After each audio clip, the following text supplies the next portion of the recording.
Welcome to Laugh and Learn. I'm Gerald, TarotStache. Today, I'm here with Purple Elephant Deb H and Linda de Gonzalez, and we're revisiting a conversation that still matters very deeply. It is grief and mourning and how we heal. Grief never disappears. Our relationship with it changes. And let's talk about how love and ritual help us keep moving forward. This is a continuation from a conversation I had back in 2022 with Joe, and that original show is linked below. It's very, very helpful. It's been 3 years. I watched it again. It was very, very insightful. And I do want to bring on my guest. I have Purple Elephant Deb H. Hi, Deb. Hello. And then I have the amazing Linda de Gonzalez. Hi. Of course, I am TarotStache. I appreciate everybody being willing to spend some time with us today. We are simulcasting this on all 3 of our channels. And please show your support by subscribing to all of our channels. They are listed in the description. Also, different ways to show your support for our channels is there as well. If you're watching on my channel, TarotStache, this will be available as a podcast later, so you can listen to all of us while you're out walking and doing your exercises and running errands. And please be aware, if we are not responsible, that if you have earphones in or headphones on and you start laughing while you're out shopping for groceries, you're welcome, is all I got. You're welcome. So, and of course, this is for entertainment purposes only. Do not make decisions based upon what we say. Seek professional assistance. Really. I am so grateful that the 2 of you were willing to come on and have this conversation. Thank you. Thanks for inviting us. Yeah. Yeah. I have it notarized that Linda will come on any show that I ask her to on my channel. Yeah. I think you have that recorded on several different occasions. Yeah. It's your ringtone. It's your ringtone. So, so how are each of you today before we say hello to people who are joining us? Deb, how are you? I'm actually feeling a little better. I had my 3 radiation treatments recently, and this week I've been recovering, and I feel much better today. So we'll see how that goes. Good. Glad you. Yesterday was Thanksgiving, and I spent the evening with friends. We stuffed our faces. Well, okay, I stuffed my face with Thai food, and we had a wonderful time. It was lovely. I got to play with a baby, about 1.5 years old, and that was fun. That's wonderful. That's wonderful. I'm doing pretty well myself. Good. Overall, got some busy shows, and I am hitting my deadlines for some creative pieces that are needing to be done within like a month. So I've got and Melinda's pointing at me going, good job. No, that's like get started. Good. And we have some of the best chatters here. Selena, Essence of the Moon. Maru has joined us. And for those of you who are in the know and subscribe to channels, you know Maru, Linda, Timmy, and I are going to be talking about the second and third duality pairs tomorrow. So this is wonderful. Butterflies Are Free are here. The amazing medium Betsy Palmer has joined us. Lisa is here. River is here, as well as Jenny in Virginia. Isa Shruti. I think what's going on with the way we're seeing names, something went on with YouTube. I think so too. Yeah, I think so too, because this is not the usual way that the names are displayed. Yeah. Laura Snapped is here. Nancy of Crohn's Intuition has joined us. Hi, Nancy. And Iron Fire Horse. Nancy is looking forward to this discussion. I am as well. So Russ Bob's Barbara is here. Pierrette is here. Artist Liz. It's good to see everyone. So we're not doing readings today. We are actually having conversation about grief and mourning and the fact that it moving forward through change. And Willie has decided to make sure that everybody sees and knows that Willie is present. Yes, he is. So, and he is. But there you go. And so I wanted to give an overview about the last show. And the last show is we talked, Joe and I, who is a UK therapist, she and I talked about what the definitions are of grief and mourning. I'm going to share what this is because this is an important aspect. Grief is the internal experience of loss, and it is an intense emotional state triggered by losing someone or something. Please note that someone or something, it doesn't matter what it is. The key thing is it's about loss and losing that. Mourning is the outward expression of grief, how it is shown, ritualized, or shared publicly. Yeah.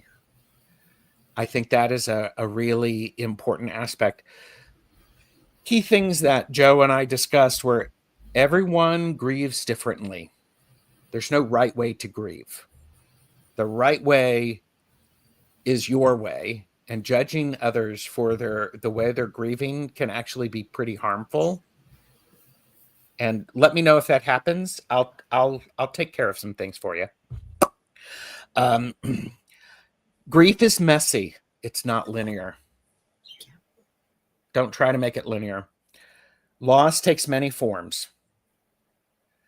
Cultural differences matter when experiencing and exploring grief. And physical and emotional responses oftentimes overlap. It's hard to tell which one is an emotional reaction and which one is a physical reaction. Anger and depression are very valid. Grief may be expressed as displaced anger. It may show up as depression and numbness. Both need to be acknowledged, not shamed. There's also some wonderful things in here that I'll share a little bit later, but it includes this idea of you can use tarot or oracle cards to help you with the grief.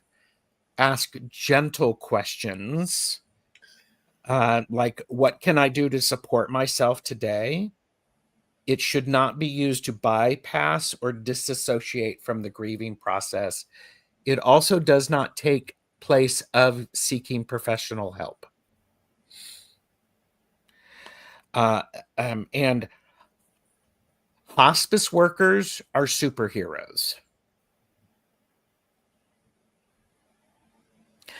Sorry. They support both the dying and the living. Yeah. Very, very special people to be able to do that. So, and I had Quill do a summary for me, and it was the biggest takeaway. Grief is universal, yet utterly unique. The work is not to get over it, but to learn how to carry it, how to make room for grief without letting it take over every corner of life. So it's really very powerful. So on that note, I'm going to take a little sip. Good idea. Yes. I'm having some iced coffee. My neighbor lady gave me some chocolate milk that she got that she didn't want. So I'm putting chocolate milk in my iced coffee because I'm worth it. Yeah, because you can. Because I can. Because that's what being an adult is about. And speaking, if you are a best chatter, and if you want to be able to wear it, there's best chatter merchandise out there. Again, purchase responsibly, know your limits. I'm here to share, not to sell. Timmy Raven is here. Hello, Timmy. Kristen Louise, Nine Worlds Tarot. Yeah, grief is a complicated journey, isn't it? There. Ooh, so much. Yeah. So, and everybody feels like they get to say something about it. Yeah. There you go. And Pamela Batchelor's joined us, as well as Betsy, who says, I love a good Swiss Miss mocha. I can be a Swiss Miss. It'll take me about an hour to get the costume together. Y'all can see it now, can't you? Yeah, I can't. It's the blonde wig with the bluebird of happiness on it. Yes. Yeah. So healing doesn't erase grief. It changes our relationship with it. Yeah. It's a really important thing. Anybody want to say something about that?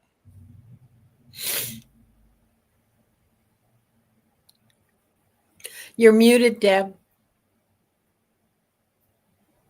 Sorry, my neighbor is autistic and a little child, and he not. So I was muting for him. I went through this with my son, where he felt like he was betraying his dad if he moved on, if he stopped grieving. And it took a few years because he's emotionally stunted because of his disability.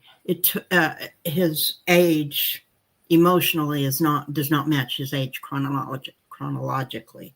So he had a little bit of trouble working through the idea that it was okay to move on. It was okay to have a life and have fun. And that was not honoring his grief for his dad. So it really does not erase the grief. The grief is still there, but our relationship can change in relate to what the grief represents in our life. We have to learn to live with it, and as we do, it will change. It's a very, very good point. Kristen Louise, Nine Worlds Tarot, said, grief often doesn't shrink. We just eventually expand our lives to live around it. Nicely said. And you get used to it and learn to live with it. Oftentimes that's what happens. Yeah. Yeah, because the feelings are so big. You can't sustain you can't sustain those big feelings for very long. Correct. Correct. You just can't. You physically, biologically cannot. And so eventually it tones down. Eventually it's not the burning stick of fire through your back and you're skewering you. Yes. And a sliver in your finger, a paper cut. Yeah. I think it's really powerful if just sit with that, everybody. Healing doesn't erase grief. It changes our relationship with it. So, get your head around that. This idea of is the grief isn't going to go away. Never. It's like a scar that's still there. How we wear that, what we do with it, is what is important. What's very important. So let's understand the process about grief. And so part of this is our tone here is going to be, we're going to be very open. We're going to be compassionate. We're also going to be steady.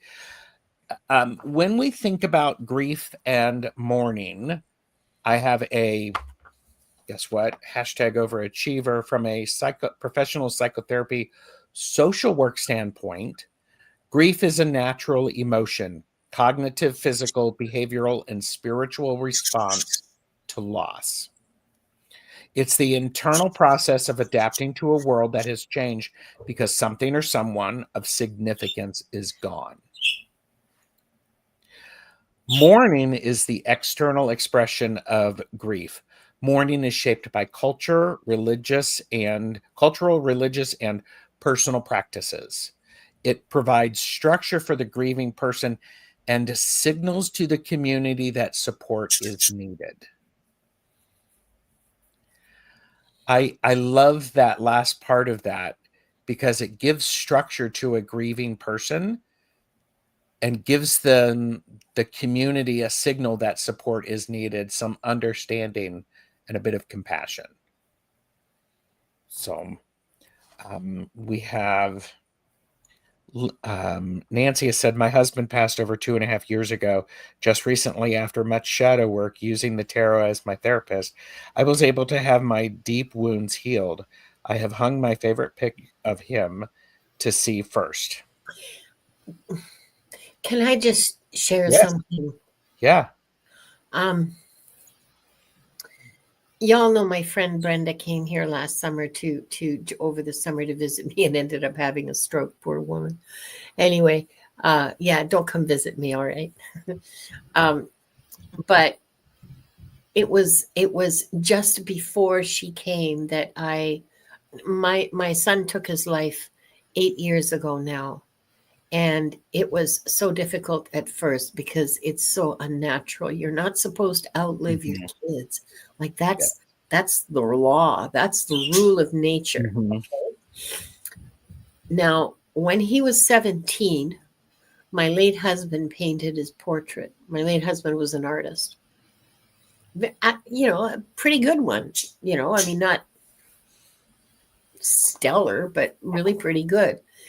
And I have had Matthew's portrait in the back room facing the wall forever, ever since he died. I couldn't bear to see it. I took it out just before Brenda came. And it's been sitting. I didn't know if I'd be able to look at it. But it took me that long to be able to have it in my presence looking at me. Yeah. I didn't even have the photos or anything like that. I couldn't look at them. I would just, even 5 years later, I would look at them and fill up with tears. And talking about it, I'm very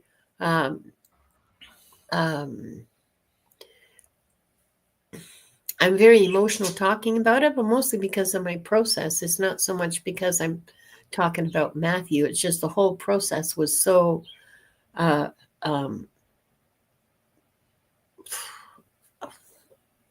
huge, big, Yes.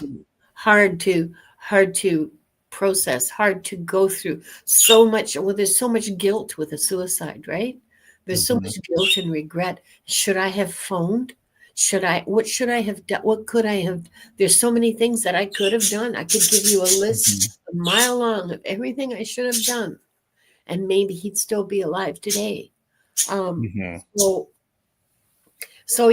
was a big step in my grief process, is being able to look at my son's face again. Yeah.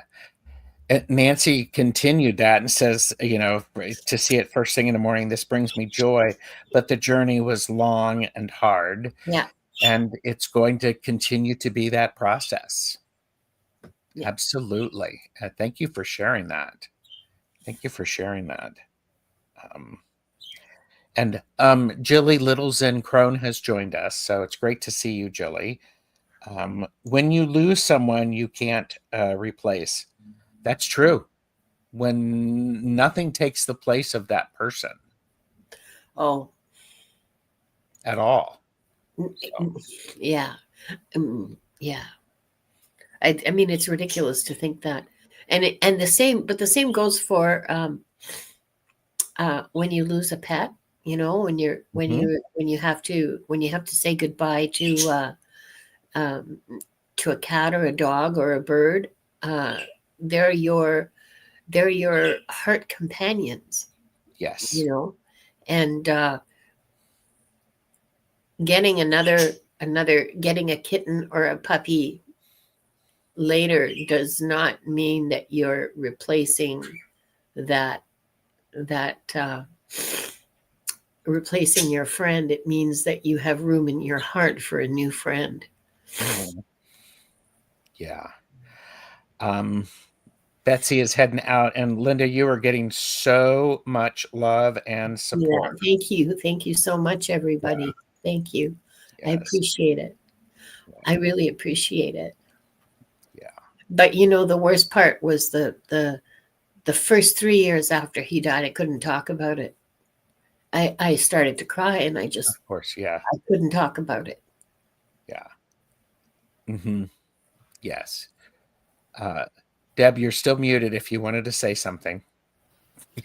I wanted to interject something here where to show how all of us are different is that Linda had a different experience with the burial process than I did with my dad, where Linda had more pain with it and was unable to.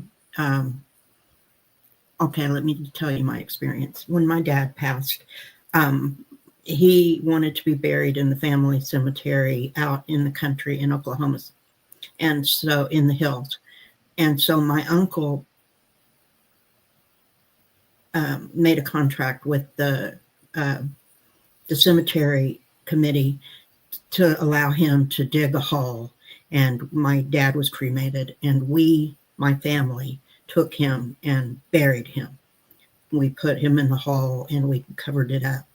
And that process healed my heart, a hole in my heart. Mm-hmm. Linda was offered a similar situation, and she was unable to do it because her grief was such that it was impossible for her to do that. So I wanted to just say that it doesn't matter how you grieve. What matters is that you grieve. The way you grieve is the way you're supposed to grieve. Yep. Yes. Yep. Yeah. I mean, that is so powerful. I want everyone to, everybody grieves differently. It's messy, it's cyclical, it's individual. If people tell you you're doing it wrong, Dump them. after you put your finger down and walk away, you know, this is where it's, I think it is a very important thing to honor the way that you grieve and to honor the way other people grieve.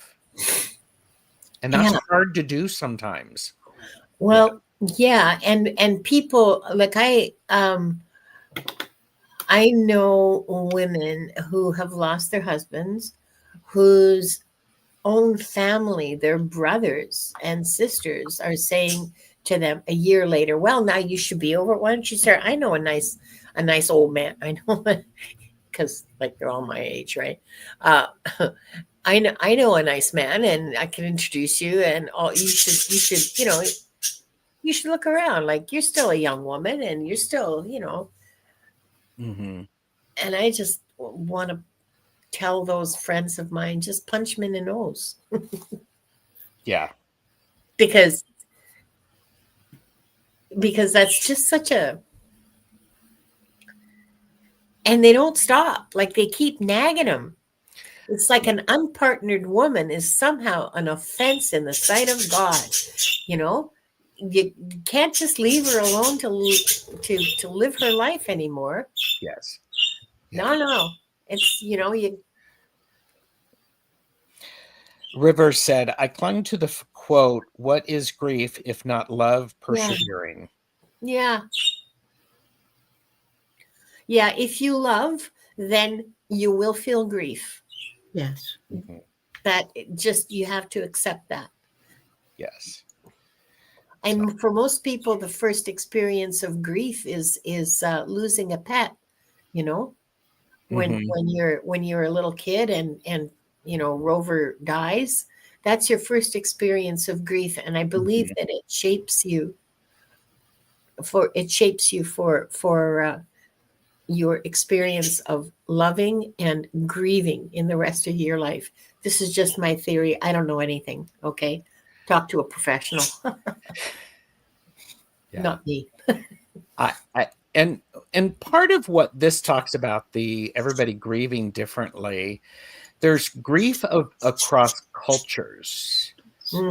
I think this is an important thing, because the idea of different cultures and this idea of letting people know you are in grief is part of that. Is like in the Western and Christian culture, black is a traditional color of mourning, and mourning clothes historically are worn for months or years, especially they were in the Victorian times. In Hindu or India, white is the color of mourning, and family may wear plain white clothing during the mourning period. There's Buddhist practices include white as mourning, especially in China and Japan. Mourners also may wear white headbands or sashes to have that be present. Judaism, mourners may wear a torn garment or a black ribbon that symbolizes loss. This is, again, part of the cultural and the religious aspect of it. It is I think it's important for us to be aware and to notice that, so that we can be respectful. I actually said I had a very embarrassing moment. Someone I hadn't seen in about a year had grown a beard, and I'd always known him to be clean shaven. And I said, "Oh, hey, what's going on? You're growing a beard." And he said his mother died, and he was Jewish, and that was part of the expectation that you would not shave. And I'm like, my immediate response was, I am so sorry for your loss. I'm just like, I can't even explain it. So there's a lot of different things with that. The length of mourning differs greatly. In sometimes there's 7 days. I think it's Shiva. Yeah. And 13 days in Hindu, and then 3 months to a year in others. So there's something to consider with that as well. French Canadians, the French Canadians that I grew up with, it was a year. And my mother would comment on a woman who did not wear black for a full year after her husband died. Oh, look at her. She's wearing gray. It hasn't been a year yet, has it? Sorry. Well, there was a snort. She was so petty. There's snort in the grief show. Oh, yeah. That's so Linda. But she was a very petty woman and very judgmental. Yeah. And yeah, she would comment on, has it been 12 months exactly? Why? Well, and so I have regretted talking about my daughter's death to every person I did. I have poor judgment on who to confide in. It has caused me great pain on top of unimaginable pain. I am so sorry. And I'm sorry too, because I don't think you should ever regret talking about your daughter's death, because I mean, the first few months after I found out about Matthew's death was like I couldn't shut up about it, and I tried really hard, but it was really all I could talk about. I mean, I'm so grateful my friends didn't just dump me. But yeah, it was weird. It was a very weird time, and I was a little bit crazy. Holy. Yeah. Jennifer talked about a deceased fiance in 2023. His family chose not to have a service, and I felt I had no closure. It was different for me, but I respected their wishes. It is one of those things, the ritual and the ceremonies that we experience are part of our grieving process. And that's so true, with the idea of here's the expectation, here's the service. And Deb, you were sharing, you were being able to, with your father, that was very healing for you. It was very helpful. It was like throwing dirt in a hole was like filling up the hole in my heart. I didn't realize I have worked in the death industry. I was a cemetery worker. I have lost countless family members. I personally taken care of arrangements for at least a half a dozen of my family members. So I was not unaccustomed to the death process. Mm-hmm. And I never had as much healing in my own heart as when I helped fill up that hole in the ground. So never discount something that you feel moved to do. Never discount it. Mm-hmm. Because it can mean a whole lot toward your healing process. Yeah. And my experience was so different from Deb's. Because Matthew was cremated, and we gathered to meet the family, gathered together. And they gave me his casket that they give you a little box, to bury. I can't tell this without crying. So I'll try. You can cry all you want, and you. Well, if I do. I don't care. I don't. I'm glad you don't care. I'm just telling you. And they put that box in my arms, and I had a flashback to when he was born, and the nurse put him in my arms, and I just couldn't fucking do it. I was so in both those places at the same time, holding a newborn and then holding his ashes. I couldn't put him in the hole. My daughter had to do it. I just couldn't. Mm-hmm. It broke me. It broke me. I couldn't do it. Yeah.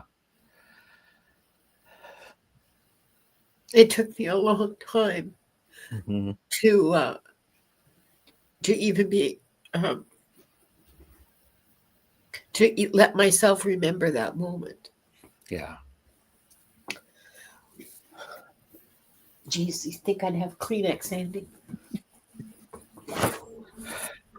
Sorry. Thank you for sharing that, Linda. There's a lot of love in the chat for you, dear. And see, Deb found that healing, and I guess it is healing, in a way.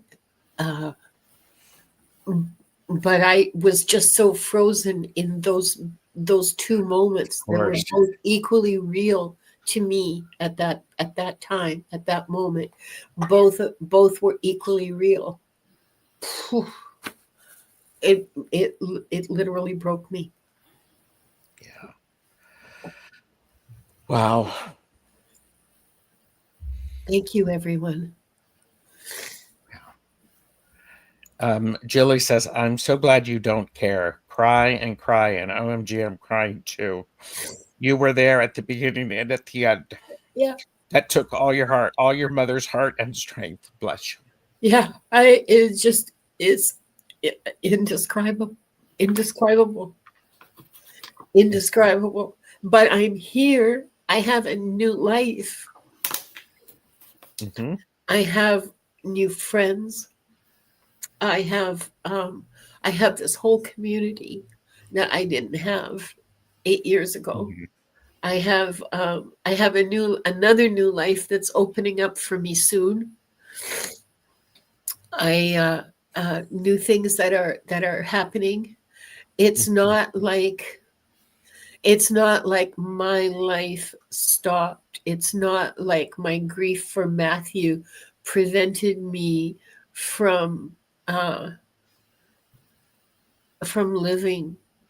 Like it kind of did for about a year and a half, maybe 2 years. Like I just was frozen. But no, I'm not fucking amazing. Okay, I put my pants on one leg at a time, and I drop things, and I say rude things, and I'm absolutely not amazing. Well, No. and I'm going to One step at a time. That's what I did, was one step at a time, one day at a time, one breath at a time, and I put time aside. I would go into the bathroom at work and cry. Yes. And vape in the ladies' room, because when you're in the stalls, nobody looks at the ceiling to see that the smoke from your vape. So I would go in there and vape and cry for like half an hour. Nobody at work ever said a word to me ever about that. And I would go 2 or 3 times a day for 20 minutes, half an hour, and cry. And nobody ever said a word. They were so good to me. Nobody said a word. It was awesome. That was the best. I know it sounds ridiculous, but it was the best support. They just left me alone. Didn't comment on it, didn't say anything, just, a couple of messages on your desk for you, Linda. Oh, okay, thanks. Appreciate that. Yeah. Yeah. So this popped up a little bit ago. It's not a real show without a few snorts. Getting to laughter when grieving is a wonderful thing. That's true. Yeah. Having that deep sense is so very important. So thank you. You got to be real with yourself, more than anything. Like don't listen to people who tell you what you should ever, whether it's about grief or it's about, the colors you like wearing, or, your jeans are too tight or whatever. Who gives a shit? Life's too short.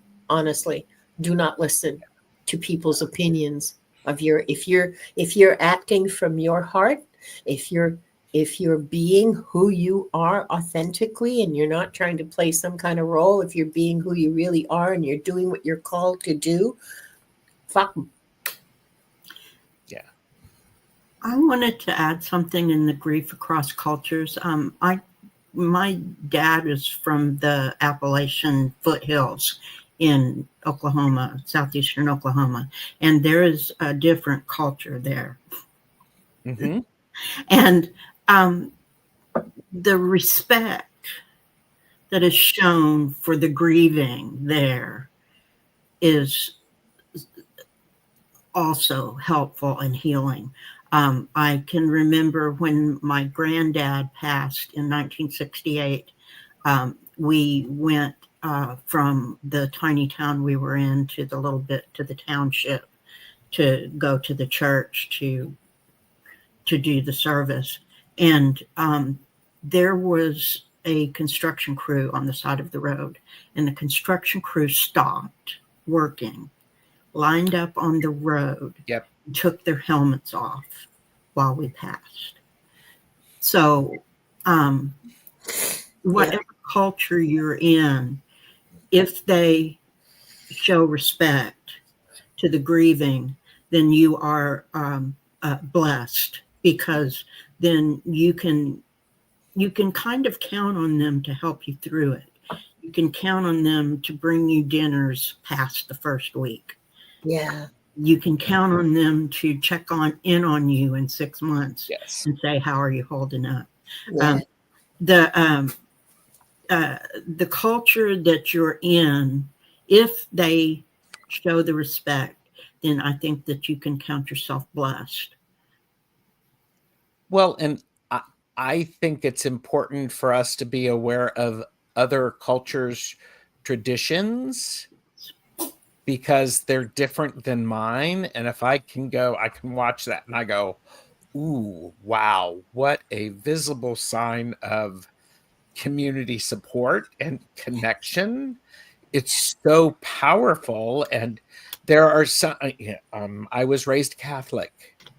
I got the honor and the privilege of writing obituaries for my father, my mother, my brother, and my nephew, mostly because people in the family didn't want to do them. So I'm the youngest. So guess what? You get to do that. I thought, what's interesting, the doing that and people try not to try not to cry. There are some cultures where it is over the top crying. It is all full hardcore release of that loss and that grieving. And I'm like going, that's really powerful, because when you can grieve and let it out like that, you have all that support. I think it's really powerful. So, a lot of people talking about community and different ways that people grieve in community and also alone. And yeah, grieving shows up in different ways. It's messy, it's weird, it's awful. It shows up when you're not expecting it. Oh, Christ, does it ever? Yeah. Yes. I'll tell you something else that I did. About 6 months after Matthew died, my hair was shorter than it is now. And I had this idea of using the clippers that I have, because I didn't, going to the hairdresser just seemed like such an enormous mountain that I just didn't feel like climbing, So I just to trim my hair, I started to trim my hair, and I went a little too short, and I ended up shaving my head. Well, not shaving it bald, but it was like a 1/4 of an inch long. And I've done that. yeah, it was an accident. Well, sort of an accident. I think now that it was my heart directing me, but I just wasn't consciously recognizing that. And I kept my hair short for 3 years. And then the pandemic hit, and now it's like almost down to my waist. So, yeah, there is that. I found out later that shaving one's head is a thing in some cultures, none of which have anything to do with me. Like, I'm not connected to those cultures at all. But it was interesting to me that was an expression of 3 years. I'm not kidding. I look back on it now and I see that it was an expression of mourning. It was mourning. It wasn't because that's what mourning is. It's an expression of grief, right? So yeah, I see now that it was mourning. Yeah. And I wish I had been more conscious of that at the time, honestly. River said, my husband is from Ireland. Oh. The wake and burial process is so quick, but also very communal. Every other week, it's, my dad went to such and such and so's wake today, even though it was just a neighbor. It's like everybody. Yeah. You just go. Yeah. Yeah. I mean, there are so many amazing things being said in the chat. I am so sorry I am not able to capture all of them. If you're watching on my channel, I do have it set up so the chat replays. You can watch the chat. It takes about a day or so. There was... okay, so we've got... I'm going to take a breath. Hang on. We could do with a musical interlude. Do you have any of your interesting little word thingies to put up now? Yeah, here we go. This section of the video is brought to you by the word flim-flam. Everyone say it with me. Flim-flam. Flim-flam. Deceptive nonsense.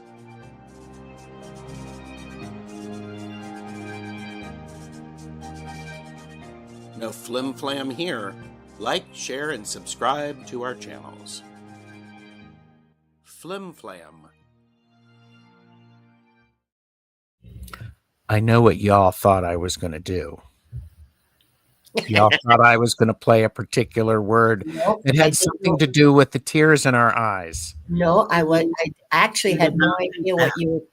No. Now that you mention it, I thought about it. I want you to know I thought about it.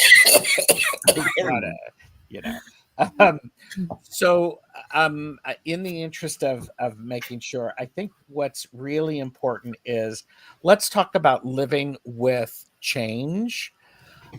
The idea of living with change is grief is an emotional grief happens with any change that we have. And it's paying attention to, we no longer have what used to be, whether it be someone in our lives, it could be a pet, it could also be a job or a home, a particular routine that is gone. So the idea of this, it happens. We have been changed.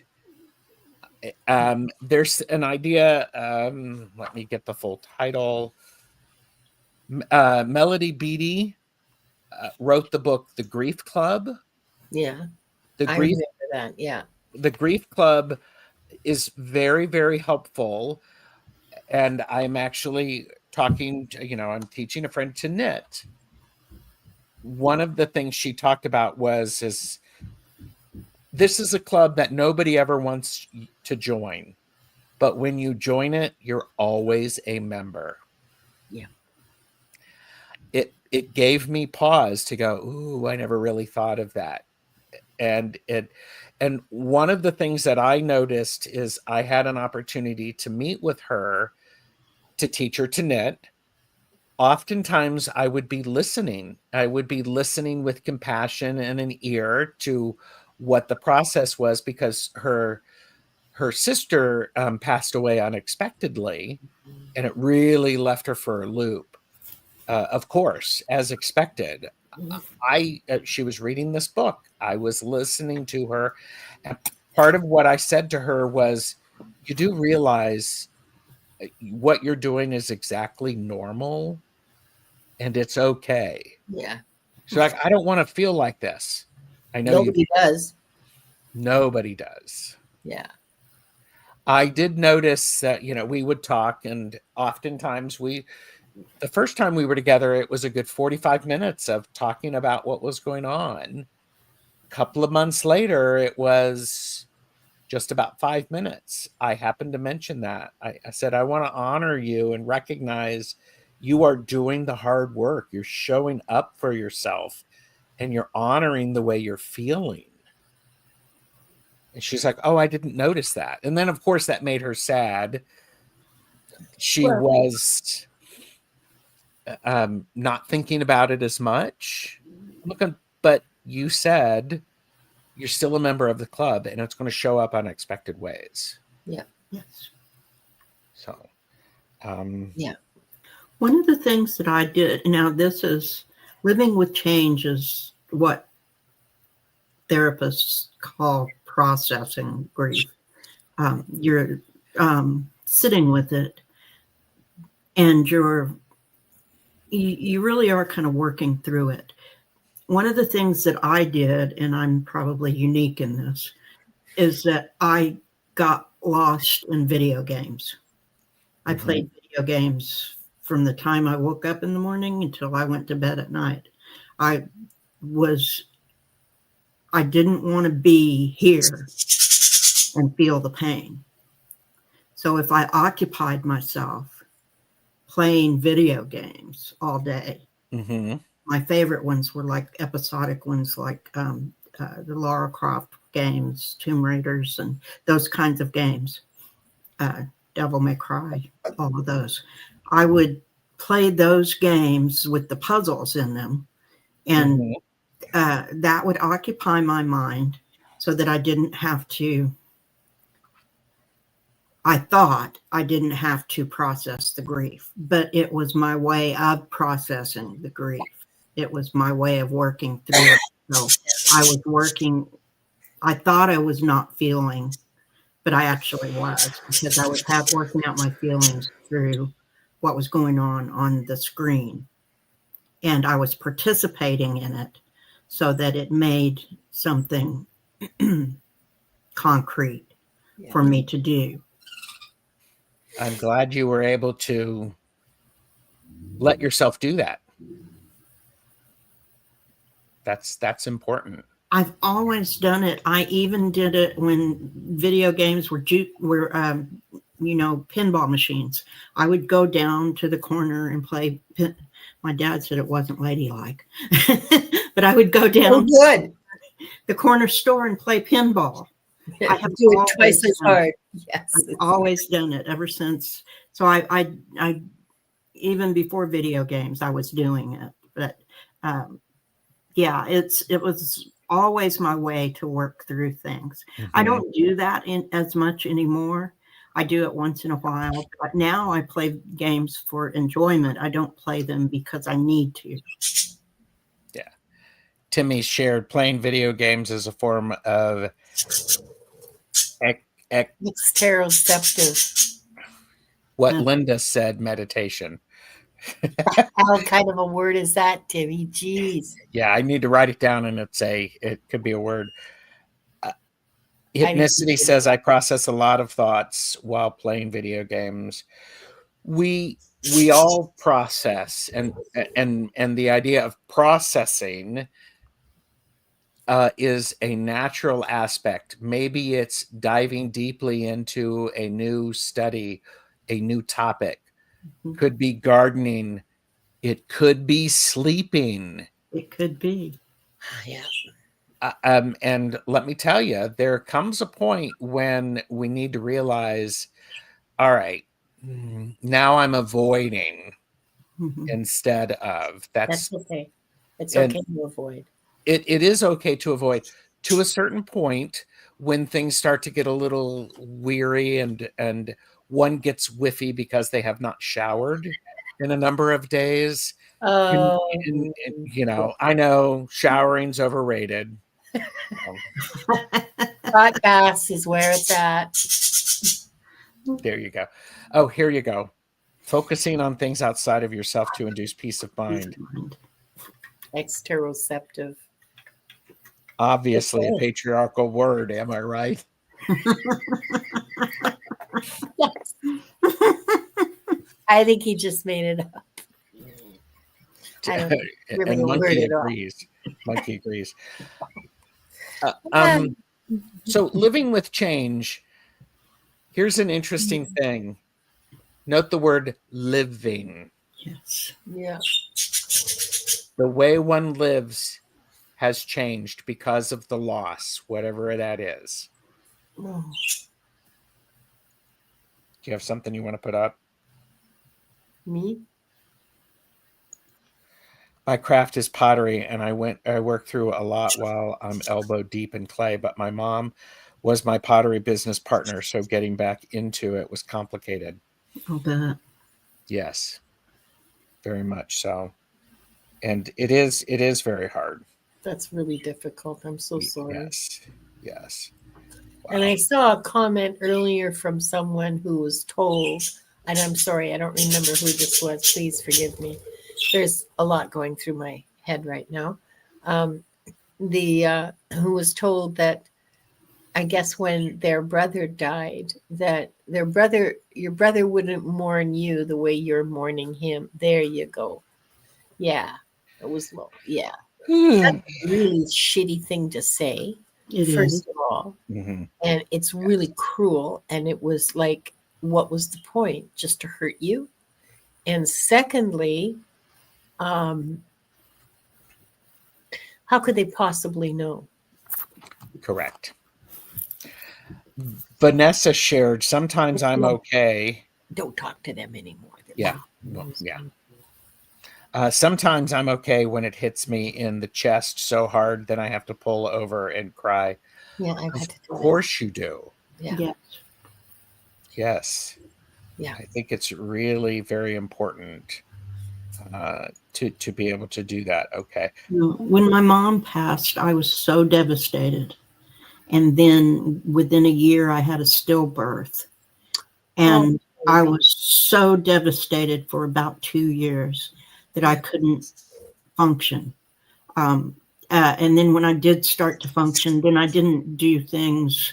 I didn't get back into the swing of things quickly. So I was kind of floundering, and things would hit me like that. I would just be driving down the street and see a street sign. And in fact, I saw a street sign about 5 years ago that stopped me in my tracks. And so you just don't know when the waves are coming. Yeah.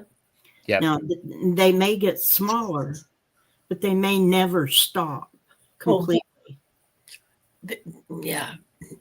Yeah. Yes. Grief is waves, not steps. Yes. Let me tell you, Yeah. the undertow of some of the waves of grief are so shocking. It's unsettling, because it's like, I was not expecting that. So yeah, you're getting a lot of love, Deb. So, Thank you. and yes, Monkey is loving you very much. Yes. He does. He is my baby. He thinks he's my baby. He thinks he's my natural baby. Yes. Vanessa shares, I'm not the same person, and I know that, but I know I'm still in here somewhere. Yes. Yeah, of You course. are. You Give absolutely yourself time. Yeah. Yes. Yeah. Yeah. Yeah. Grief is a maelstrom. Yes. And we forgive us. We all forgive us, our own selves. Eventually. Eventually. And I think it's one of those key things that is important. We have to support ourselves and others. And even my computer agrees with me, given the thumbs up. And supporting ourselves, I mean, how do we do that? It's really hard. Well, it was really hard for me because I was so I lost my husband too, but it wasn't nearly the kind of loss that Matthews was. Okay. And also my husband died like more than 20 years ago. So that's pretty well settled. I don't actually even miss him anymore. I'm sad he left, but he was kind of a jerk in a lot of ways. And so, I feel okay about it. But Matthew's loss is something that I don't even know what I needed. I couldn't tell you what I needed. Yes. So, asking people for support. The first way you support yourself is giving yourself permission to grieve. Yeah. Wise words. Yeah. Yeah. I love Very it. wise. Yeah. And this is a book. This is mentioned in the book, Grief Club, offering choices instead of asking open-ended, what do you need? Yeah. I don't know what I need. Yeah, exactly. I couldn't have told you. I literally could not have told you if you asked me, what did I need? I would not have been able to give you a sensible answer, because the answer would have been, I need Matthew alive now. That's Yes. what I would have needed. So asking what do you need is not helpful. Saying, would you like coffee or tea? Mm-hmm. I don't give a shit. Would you like some food? I'm going to have a sandwich. Would you like one? Yes. You don't have to say, what do you need? Because the grieving person doesn't know. So give them the choices. Ask a closed question. Yeah. What would you prefer? Do you want to just sit here and not even talk? Can I sit with you? Yes. You know, those kinds of things are so much more helpful. Yeah. Yes. One of the things that I remember is when my father was in hospice care. Yeah. Of course I went to work, because that's what one does. Right. And I had people who, I actually think it was right after he passed away. It was before the service, and I went to work, and it was, I walked in, and it was almost like it was an intervention, because all of my staff and my boss said, you're going to need time off. And so what are the things that are occupying your mind right now? And I sort of like, well, I pulled out my calendar. I have to do this. I have to do this. I have to do this. I have to do this. I have to do this. And they wrote them down. And within like 30 seconds, the people in the room each took some of those things, and they went, great, we've got these things. Now go home.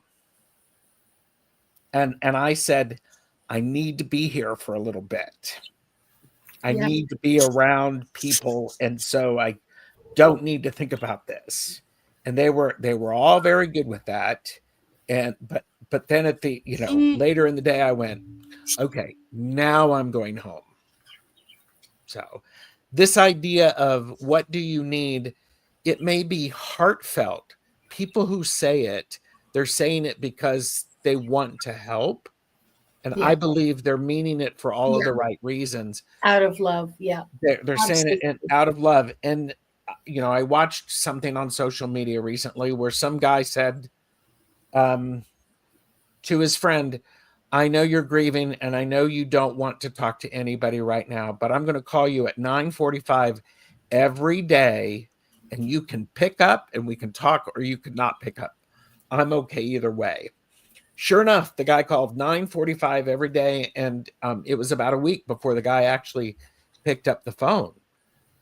Because here's the thing, in many cultures, you get a lot of help that first week, and it's the 2 days after the funeral where suddenly the person is by themselves, and not by themselves, they're alone with all of their thoughts and their feelings. That's when you call up that person and you say, hey, I'm picking you up in a half an hour, and I'm taking you out for coffee. Let's go. Yeah. So, yeah. Yes. Yes. And they may resist. If they really don't want to go, don't force it. But if you can get them out of the house, it will help them tremendously. Yeah. And the fact that you can say, I'm coming over and I'm doing your laundry. Yeah. No, don't do that. I look horrible. Good. I'm not there to see you. I'm there to do your laundry. Your laundry. Exactly. Those sorts of things are worth so much. And the grieving person may not even notice that you've been doing it. They may acknowledge it and then forget. Yeah. But that's okay, because it's something they really needed. This is a really hard question to answer, especially someone who is in the midst of grief. What kind of support feels truly helpful? One thing that you can do is you can look someone in the eyes and you could say, I don't know what to say. Absolutely. I'm so sorry. And then stop talking and just be present with Yeah. the person. Yeah. And people don't know how, like, people don't know how to just say that, you know, just They don't. Yep. you have an outpouring of emotion from someone, and as a listener, as a friend, okay, didn't forget you're there. Mhm. And we should talk about anticipatory grief as well, when you're with someone that's dying. Mhm. We've forgotten how to be silent, how to just hold Yes. space. And that's such a, okay, I'm going to say it, and don't come at me, okay? Okay. Native people, or First Nations people, they say, oh, that's such a white thing to do. What? Hold space? It's not shut up. Oh, not shut up. Yeah, yeah. Oh, yes. You just got to fill that space with words and more words and more words and Yeah. and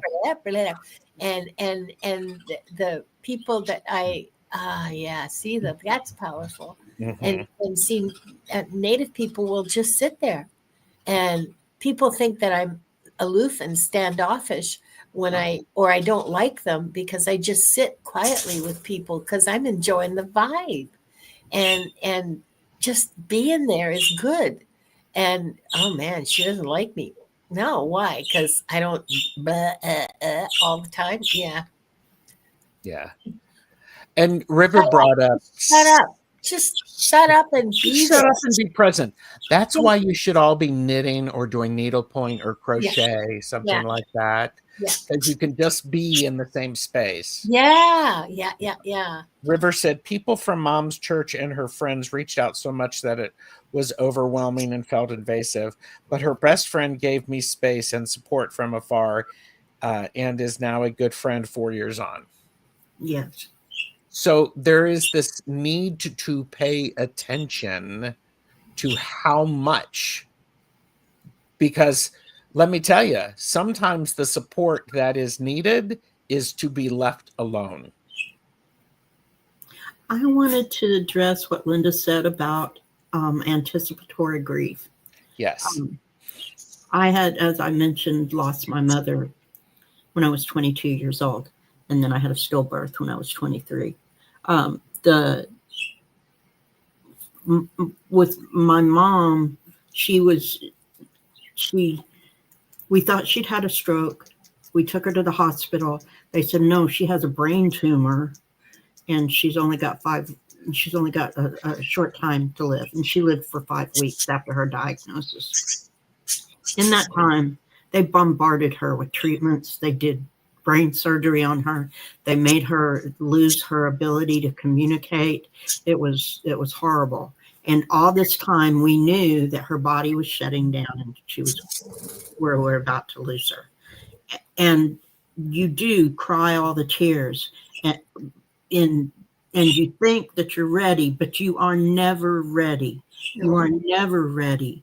No. So, no, you never are. It's just an extension of the grief.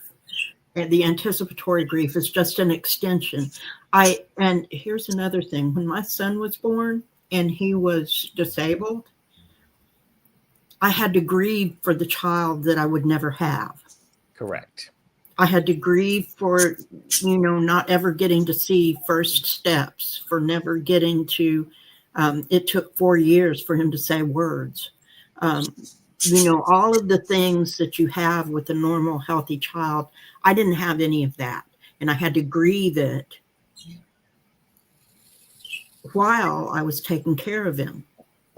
So, there are so many facets of grief, and we feel different levels of pain with all of them. That's well said. Linda, what would you like to say about anticipatory grief? Well, I've had 3 now experiences of anticipatory grief. My mother, who died when I was 22 as well, Deb, and while I was pregnant with Matthew. And we had known for 2 years that she had leukemia, and she wanted to come home to die. So I came and looked after her and my dad in the last 2 weeks of her life. And we did not get along, as I'm we weren't close, we weren't friends. And I'm glad I did it. You know, I'm glad I did it. It wasn't easy, and I'm glad I did it. And my husband, who I knew as a quote unquote elderly diabetic, I knew that he wasn't going to have much time left. And then when he got congestive heart failure, well, that shortened the time even more. And so we both knew that we did not have much time together. We ended up being together for like 15 years, but the last 2 years were he was in heart failure and it was touch and go. And now with Wanda, she has you guys all know this, she has avian-borne virus. It is fatal. It is progressive. There is no cure for it. And so my job with her is to decide when to let her go. And so I can see that happening in the next 6 months. She can't walk anymore and she can't fly anymore, but she's not losing weight and she's still engaged in the world around her. She still argues with the budgies. She's still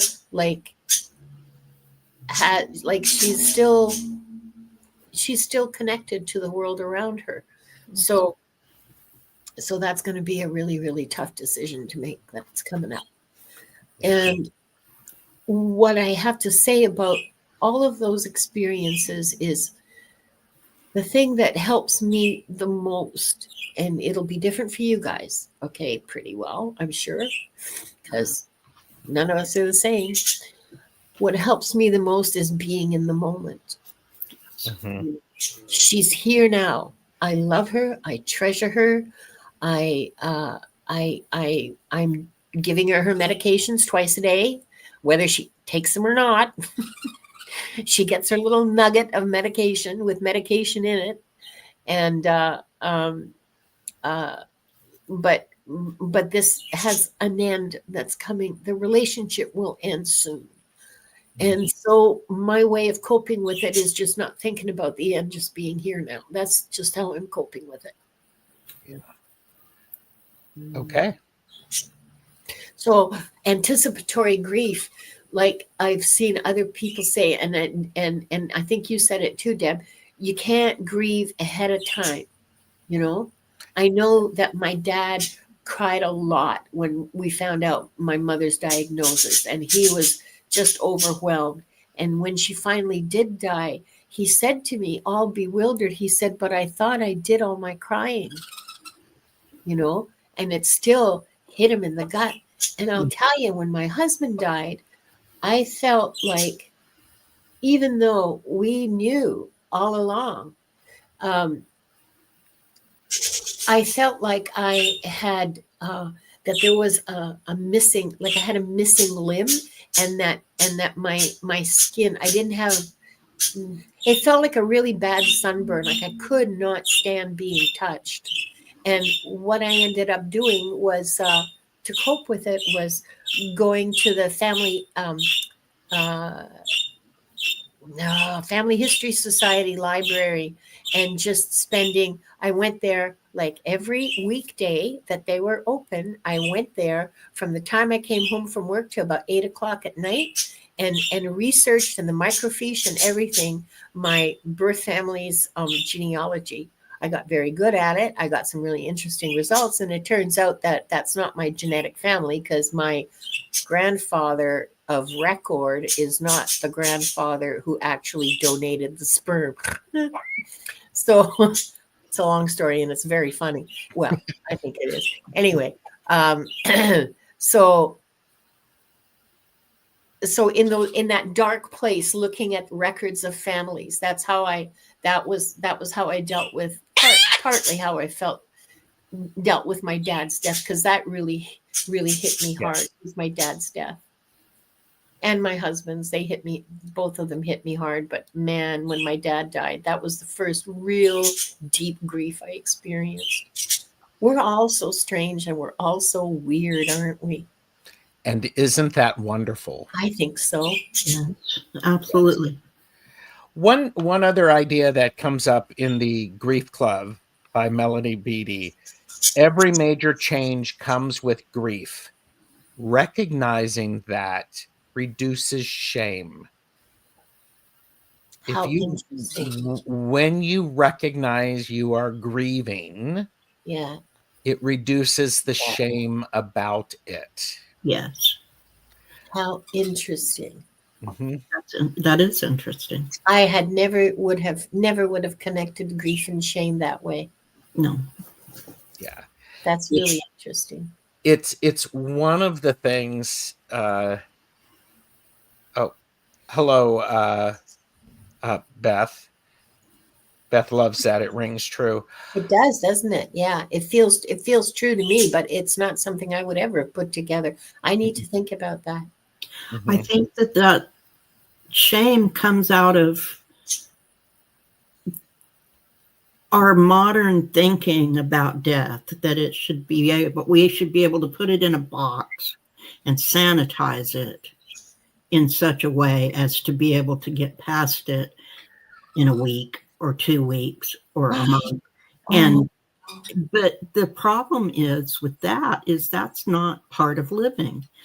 If you don't grieve, then you're missing out on a big piece of living, something that shapes your character and personality into a true and authentic person. Yeah. Yeah. It's loving. It's about loving. Yes, it's about love.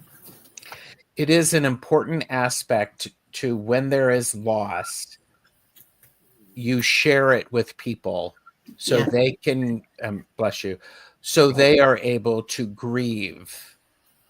I mean, it is a hard conversation to have, an important one to have. Yeah. Delaying it because it makes you uncomfortable is not fair to the others. Well, and your grief is going to make other people very uncomfortable because it brings up their grief, processed or unprocessed or whatever. And I mean, what the hell does that mean, processed, in terms of grief? You're going to live with it. It's going to be a part of you. Yes. It's never going to go away. And yes, Beth, grief is very inconvenient for other people, and they will tell you, oh, you need therapy. I mean, I heard this with Matthew, because that grief was absolutely and utterly and completely shattering for me. About a year later, someone said, well, you're just like so sad all the time. And I went like, yeah. And well, maybe you should seek some professional help. Like, well, how is that going to help me? I'm living what I'm feeling. They're no longer a friend of mine, by the way. Good. But yeah, it can bring up their grief, but it can also bring up their inability to know what to do emotionally or to fix something. Yeah. Well. Oh, I love this. Oh yeah. The quote is very much connected to me. Grief is like glitter. No matter how much you try to clean it up, some pieces will always remain. Yeah. The herpes of the emotional world.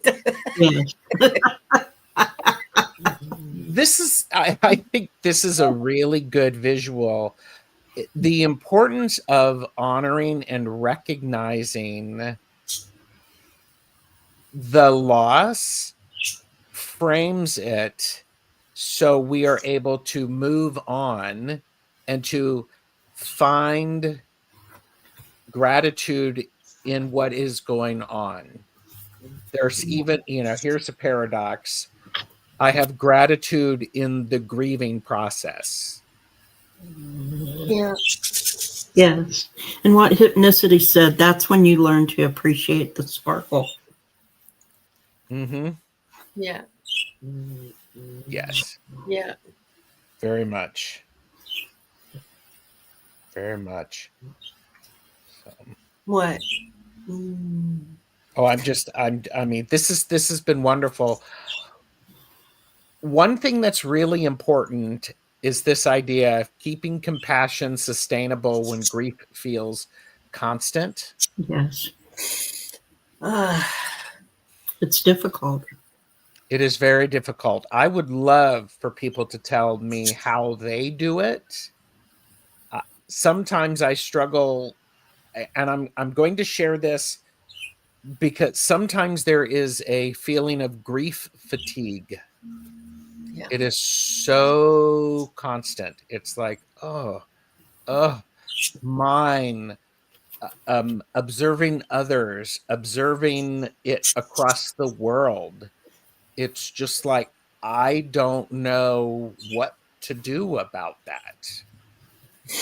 So if people have some suggestions about being compassion, how to keep compassion sustainable when grief feels consistent or constant, my first answer to that goes back to this idea of every major chain carries grief. Recognizing it reduces shame.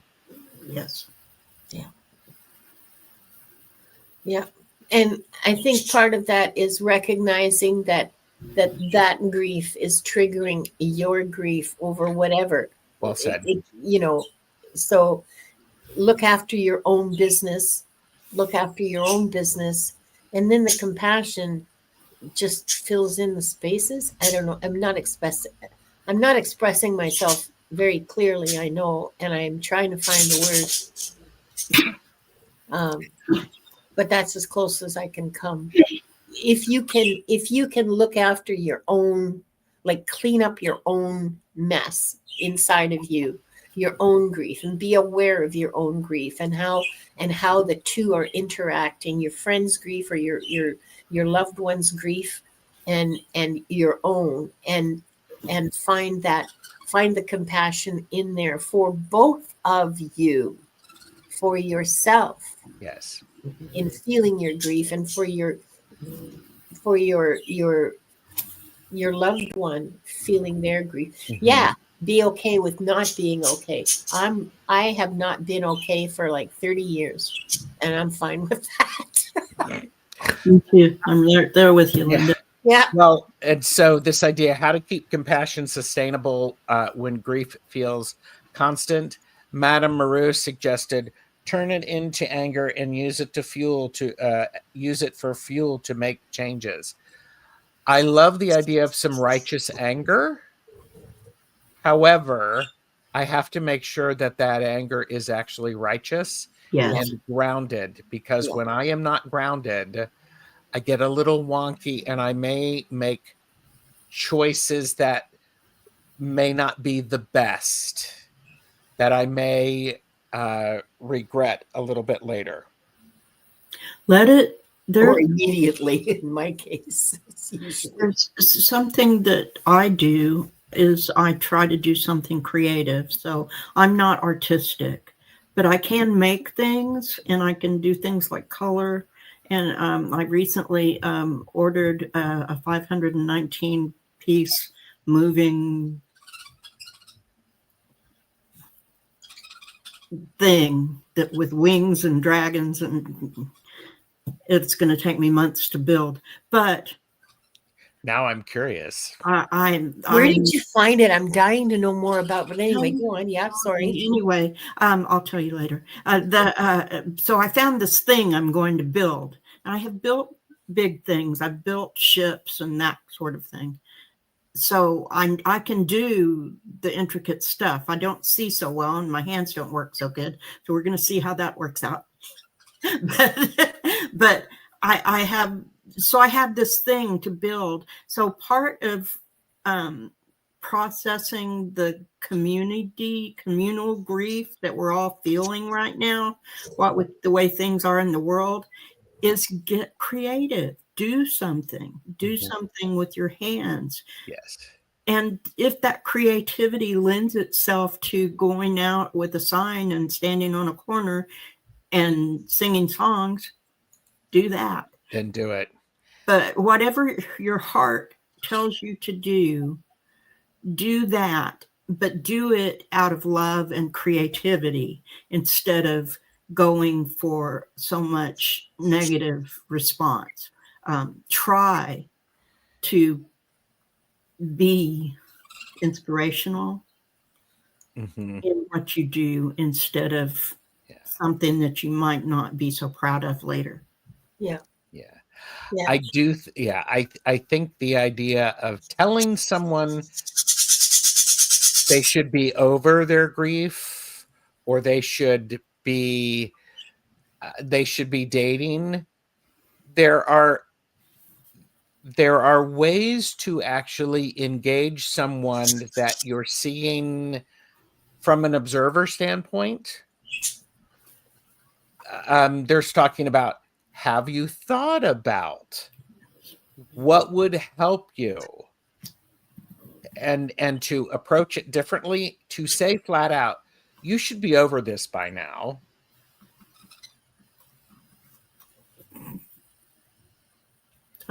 Don't tell me what I should be doing. Yeah. All the people who said that to me are out of my life. Yes. Grief will help you weed out the weeds. Oh, yeah. Grief will absolutely trim your connections right down. The people who can't stand to be with you when you're grieving clearly did not love you. Yes. Did not love you more than their need to protect themselves. Remember, everyone grieves differently. It's messy, cyclical, and individual. Yeah. Get over this. Slams the door. Yeah. Yes. Pretty much. After my husband left, I cried every night for an entire year, Beth says. After about 6 months, I complained to my good friend, and she said, "You'll stop crying when you're ready." So simple, but meant so much. Yeah. And true. So true. Very true. Yeah. It has been an honor to share space with everyone. Thank you for being here. Linda, do you have any last minute thoughts on grief and the mourning and moving through change? It made me a better person. It made me more compassionate. I can't believe I'm saying this, fuck. But I'm grateful. I'm grateful for the people I knew who are not on this plane anymore, who aren't here with me anymore. I'm grateful for having known them, and I'm grateful for the love and the grief. It did make me a better person. I think. Thank you. You are an awesome person, and if you've forgotten that, Linda, you're awesome. Always right. I thought it was going to be that I was always right. Oh, okay. Well, you're always right, but you're always awesome. Deb, what thoughts do you have about this really topic? Give your permission to do whatever it is that you need to do to heal your own soul. Yeah. Don't listen to other people, and other than to look for good, positive suggestions. If you are helping someone through the grief process, remember that it goes past 2 weeks or a month. Remember, they might need checking in on later. Mm-hmm. Yeah, 6 months. Yeah. 3 months. Yeah. And Iron Firehorse has got nothing to do with how old you are. Mm-mm. Nothing to do about how you live long enough. It's about just moving through it and accepting that you're not going to be okay, and saying, keeping a two-fisted grip on reality as much as you possibly can, because grief takes you out of reality. Mm-hmm. Oh, yes. And it just takes you out of it. So grounding and being like connected to the world around you as much as you won't be able to do it at first. When it first hits you, yes. You won't be able to do it very much at all, because you're just like locked literally in this place.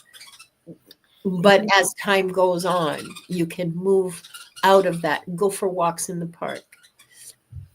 It may take 3 months for you to be able to leave the house for anything other than work or doctor's appointments or whatever. Stay with it. It gets better. It does get better. Beth shared, I personally feel fighting grief prolongs it. Resistance is persistence. Yeah. I want to say a couple of things. The idea, grief changes form, but but it remains part of love. Yeah. Grief changes, but the fact of how you loved someone does not change. Right. Yeah. Please be very aware of that.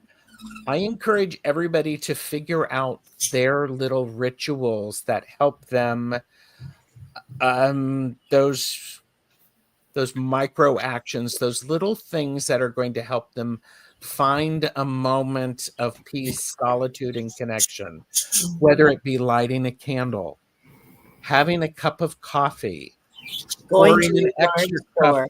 Yes, going to the garden store, writing notes, walking in nature, writing down and doing the death day remembrances. Jesus. And speaking the names out loud. Yeah. It's so, so very important. Yeah. I encourage everybody, you find what works for you. Yes. If you have something that works for you and you're willing to share it, leave a comment. I would love to see what works for people. I actually have a box for my ancestors, which are partners, animals, my family members who have passed on. I have that in a little box. It's my ancestor box. So when I want to honor them, I pull that out, I look at it, I put it back together. So I'm lucky. I have a lot of my late husband's art. I have all of it that he left behind, which anyway, I don't know what I'm going to do with it. Yeah, those things are important. Yeah. Beth said Tarot and Stevie Nicks. I know, how cliche. No, why? That's not cliche at all. Yeah. I've never heard anyone say that. I can't imagine why you think that's cliche. And Stevie Nicks is awesome, by the way. There you go. Oh, here you go. All Souls Day to honor my ancestors. That's what it's for. Yes. Yes. Or if you're in the Latina community, it's Dia de los Muertos, which lasts, I understand, quite a number of days. So correct. Absolutely. Thank you, everyone, for joining us. This has been a very special laugh and learn.